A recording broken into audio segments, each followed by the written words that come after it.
Chers amis, bonsoir. Je voudrais ce soir vous raconter une légende provençale qui nous est rapportée par le grand poète provençal justement, Frédéric Mistral. C'est l'histoire du bon pèlerin.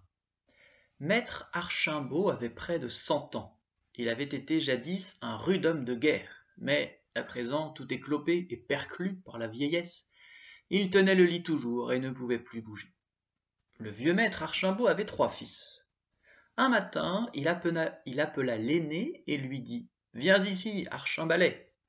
En me retournant dans mon lit et rêvassant, car va au fond d'un lit, on a le temps de réfléchir, je me suis remémoré que dans une bataille, me rencontrant un jour en danger de périr, je promis à Dieu de faire le voyage de Rome. Aïe, je suis vieux comme terre et ne peux plus aller en guerre. Je voudrais bien, mon fils, que tu fisses à ma place ce pèlerinage-là, car il me peine de mourir sans avoir accompli un vœu. L'aîné répondit « Que diable allez-vous donc vous mettre en tête? Un pèlerinage à Rome, et je ne sais où encore. Père, mangez, buvez, et puis dans votre lit, autant qu'il vous plaira, dites des patenôtres. Nous avons, nous, autre chose à faire. » Maître Archimbaud, le lendemain matin, appelle son fils cadet. « Cadet, écoute, lui fait-il, en rêvassant et en calculant, car vois-tu, au fond d'un lit, on a le loisir de rêver, je me suis souvenu que dans une tuerie, me trouvant un jour en danger mortel, je me vouai à Dieu pour le grand voyage de Rome. Ah, je suis vieux comme terre, je ne puis plus aller en guerre, et je voudrais qu'à ma place tu ailles faire, toi, le pèlerinage promis. » Le cadet répondit « Père, dans 15 jours va venir le beau temps. Il faudra labourer les chaumes, il faut cultiver les vignes, il faut faucher les foins. Notre aîné doit conduire le troupeau dans la montagne, le jeune est un enfant. Qui commandera si je m'en vais à Rome, fainéanté par les chemins? Père, mangez, dormez, et laissez-nous un peu tranquilles. » Le bon maître Archimbaud, le lendemain matin, appelle le plus jeune. « Hespérie, mon enfant, approche, lui fait-il, j'ai promis au bon Dieu de faire un pèlerinage à Rome, mais je suis vieux comme terre, je ne puis plus aller en guerre. Je t'y enverrai bien à ma place, pauvret. Mais tu es un peu jeune, tu ne sais pas la route, Rome est très loin, mon Dieu, et s'il t'arrivait malheur... » Mon père, j'irai, répondit le jeune. Mais la mère cria, je ne veux pas que tu y ailles. Ce vieux radoteur avec sa guerre, avec sa Rome, finit par donner sur les nerfs. Non content de grogner et de se plaindre, de geindre toute l'année durant, il enverrait maintenant ce bel innocent se perdre. Mère, dit le jeune, la volonté d'un père est un ordre de Dieu. Quand Dieu commande, il faut partir. Et Hespérie, sans dire plus, alla tirer du vin dans une petite gourde, mit un pain dans sa besace avec quelques oignons blancs, chaussa ses souliers neufs, chercha dans le bûcher un bâton de chêne, jeta son manteau sur l'épaule, embrassa son vieux père, qui lui donna force conseil, fit ses adieux à toute sa parenté, et partit. Mais avant de se mettre en voie, il alla dévotement ouïr la sainte messe. Et n'est-ce pas merveille qu'en sortant de l'église, il trouva sur le seuil un beau jeune homme qui lui adressa ces mots. « Ami, n'allez-vous pas à Rome ?»« Mais oui, dit Hespérie. »« Et moi aussi, camarade, si cela vous plaisait, nous pourrions faire route ensemble. »« Volontiers, mon bel ami. » Or, cet aimable Jouvenceau était un ange envoyé par Dieu. Hespérie avec l'ange prirent donc la voie romaine, et ainsi tout gaiement, tantôt au soleil, tantôt à la gaille, en mendiant leur pain, en chantant des cantiques, la petite gourde au bout du bâton, enfin ils arrivèrent à la cité de Rome. Une fois reposés, ils firent leurs dévotions à la grande église de Saint-Pierre, visitèrent tour à tour les basiliques, les chapelles, les oratoires, les sanctuaires et tous les piliers sacrés, baisèrent les reliques des apôtres Pierre et Paul, des vierges, des martyrs et de la vraie croix. Bref, avant de partir, ils furent voir le pape qui leur donna sa bénédiction.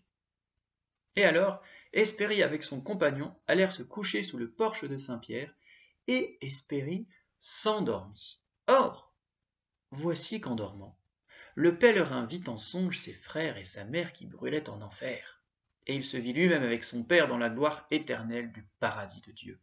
« Hélas, pour l'or, s'écria-t-il, je voudrais bien, mon Dieu, retirer du feu ma mère, ma pauvre mère et mes frères. » Et Dieu lui répondit, « Tes frères, c'est impossible, car ils ont désobéi à mon commandement. Mais ta mère, peut-être, si tu peux, avant sa mort, lui faire 3 charités. » Et Hespérie se réveilla. L'ange avait disparu. Il eut beau l'attendre, le chercher, le demander, il ne le retrouva plus, et il dut tout seul s'en retourner de Rome. Il se dirigea donc vers le rivage de la mer, ramassa des coquillages, en garnit son habit, ainsi que son chapeau, et de là lentement par voies et par chemins, par vallées et par montagnes, il regagna le pays en mendiant et en priant. C'est ainsi qu'il arriva dans son endroit et à sa maison. Il en manquait depuis 2 ans. Amaigri et chétif, hâlé, poudreux, en haillons les pieds nus, avec sa petite gourde au bout de son bourdon, son chapelet et ses coquilles, il était méconnaissable. Personne ne le reconnut, et il s'en vint tout droit au logis paternel et dit doucement à la porte. « Ô pauvre pèlerin, au nom de Dieu, faites l'aumône. » Oh, sa mère! Oh, sa mère cria, vous êtes ennuyeux. Tous les jours il en passe de ces garnements, de ces vagabonds, de ces truandailles. Hélas, épouse, fit au fond de son lit le bon vieil Archimbaud, donne-lui quelque chose. Qui sait si notre fils n'est pas à cette même heure dans le même besoin? Mais ma foi, en grommelant la femme, coupa un prouton et l'alla porter au pauvre. Le lendemain, le pèlerin retourne encore à la porte de la maison paternelle en disant « Au nom de Dieu, maîtresse, faites un peu aumône au pauvre pèlerin. »« Vous êtes encore là, cria la vieille. Vous savez bien qu'hier on vous donna. Ces gloutons mangeraient tout le bien du chapitre. Hélas, épouse, dit Archimbaud, le bon vieillard, hier n'as-tu pas mangé? Et aujourd'hui toi-même ne manges-tu pas encore? Qui sait si notre fils ne se trouve pas aussi dans la même misère? Et voilà que l'épouse, attendrie de nouveau, va couper un autre crouton et le porte encore au pauvre. Le lendemain enfin, Hespérie revient à la porte de ses gens et dit « Au nom de Dieu, ne pourriez-vous pas, maîtresse, donner l'hospitalité au pauvre pèlerin ?»